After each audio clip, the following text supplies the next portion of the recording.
Welcome back, everybody. It's Rodrigo Fondor with another episode of Asheville Real Estate News. Really excited today to have a conversation about something that I'm still working on, to use real estate to retire early or retire late at any point in time, but just use that as a stepping tool to get to that point in life where what you do in real estate from a passive component allows you to retire. So today I'm joined by somebody who's been able to achieve that, just getting back from a year in Ecuador. And so we're gonna talk about that journey, that story a little bit, and kind of see what the steps are depending where you might be in your journey. So.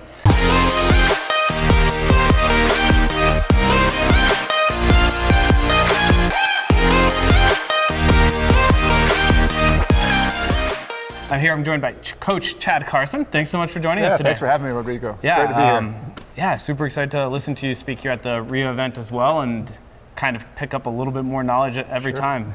I've subscribed to your newsletter. It comes out, it's every Tuesday, I believe, Correct. right? So I think 2 years now in running, so thank you for continuing to put that out. No, absolutely. It's been great. It's one of the few newsletters that I still continue reading. You sign up for a lot and then they kind of cycle off. So I try to make it valuable in people's inbox. I understand how emails are. I get swamped as well. So try to put something good in the inbox. Yeah, and for me, like I said, the reason I got into real estate was to figure out how to have the passive, quote unquote passive income to retire.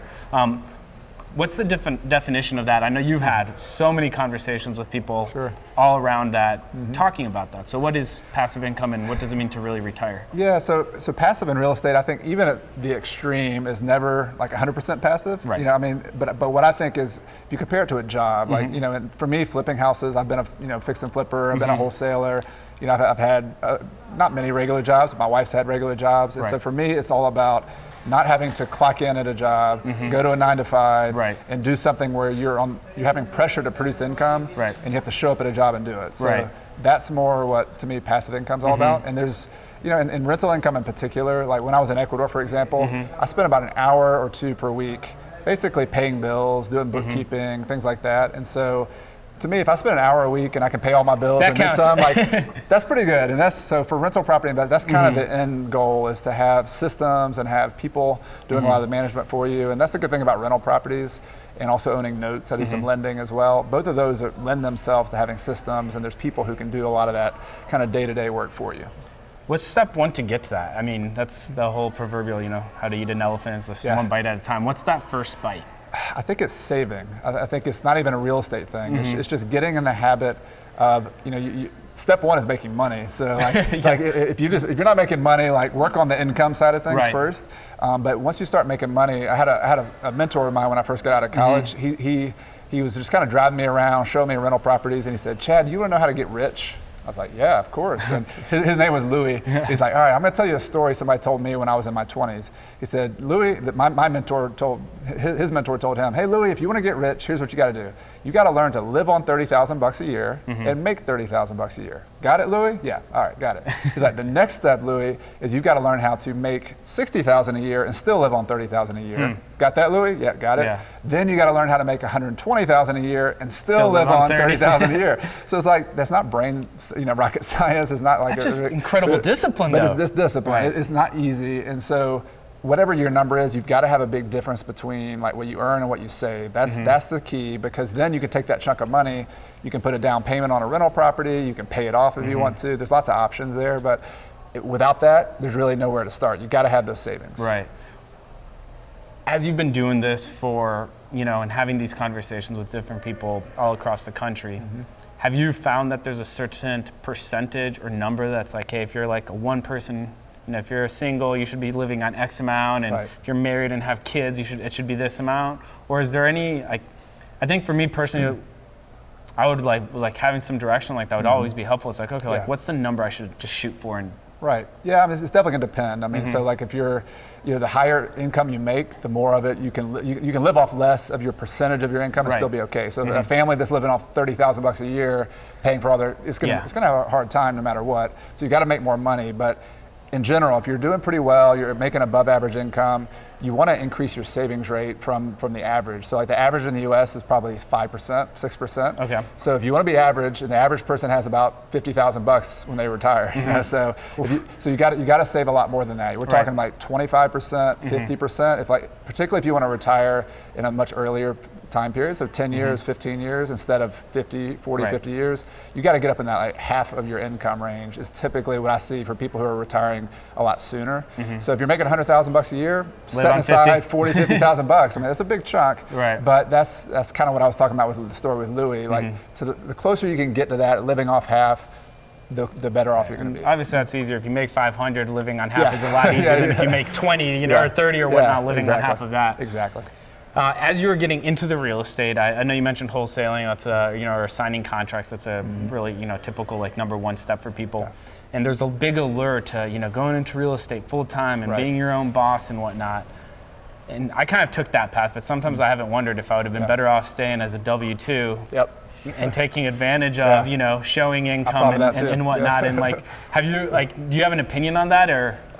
Yeah, me personally, I think probably you're the same way, but I've got this entrepreneurial twitch. Like as soon as I got into it, I said, oh my God, this is me. Like it's kind of like sports. Like I love playing sports. I love the challenge of it. I love the risk of it. Like I love the fact that I got to get up today and that there's nobody making money but me. And it's like, it's on me. Not everybody's like that though. And so I think I've recognized over time that as I'm helping other people build plans, I'd say like 5 or 10% of people are like pure entrepreneurs. A lot of other people have to kind of dip their toes in it over time. And particularly if, like I started when I was 23 years old, I had no family, no risk really. I could live in my car if I had to.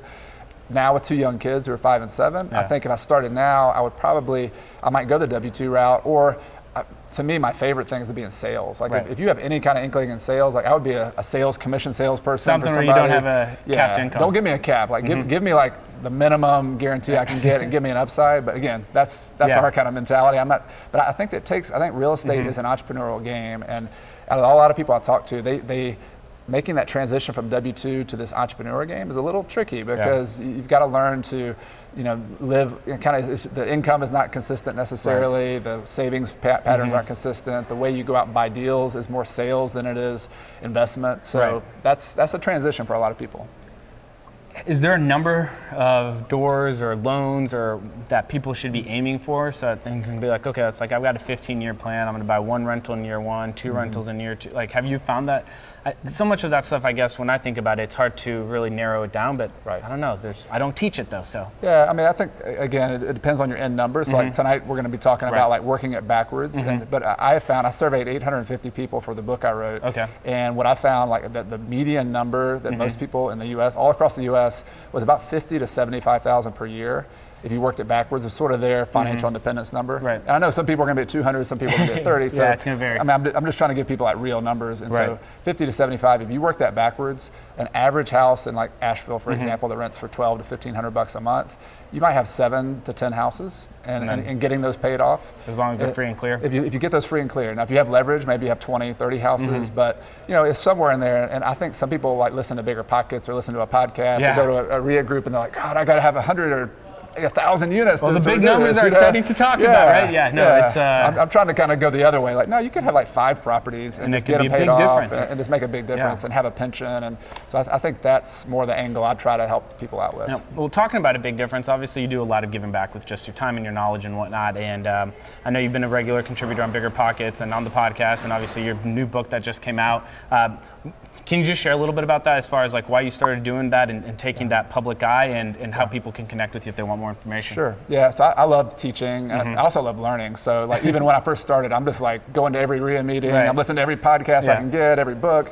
So I just love learning. And so it was kind of a natural once I started having some success, just speaking at my local RIA club, and that kind of grew into some coaching. And I started blogging, like not thinking anybody would read my articles. and now it's like, people are reading my articles. Wow, this is amazing. So I think it's just once I found like a little niche where people say, yeah, that's helpful. It's just kind of, you kind of get hooked on it. And I just love doing it. And it's also why I think financial independence is so cool. Like I could go out and flip another 10 houses a year and that's fun, but like I like this. And so helping other people buy houses, learning, becoming a better learner because I'm teaching is a lot of fun for me.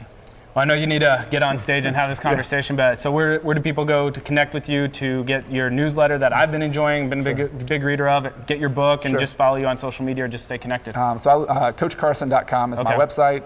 That's where I do everything. I actually have a little investor toolkit, like sort of somebody just wanted to figure out, like I have a closing checklist that I use when I buy a property. I've got a deal analysis sheet that I use, just some other little goodies like that. So if you subscribe to my newsletter, you can get a lot of those, and just stay in touch. That's where I hang out. You can email me, and we can communicate. Cool. So thanks for having me. I appreciate it, man. Thank you very much. I enjoyed it. Thanks. All right, there you guys have it. If you guys like this episode, let us know. Tag somebody who's trying to, start getting that journey towards financial freedom, financial independence, and make sure you go check out his website. Sign up to that newsletter. It's one of the only ones I read consistently. It's been really helpful for me. Just keep learning different things. So see you all next week. Thanks so much for tuning in. Take care. Thanks.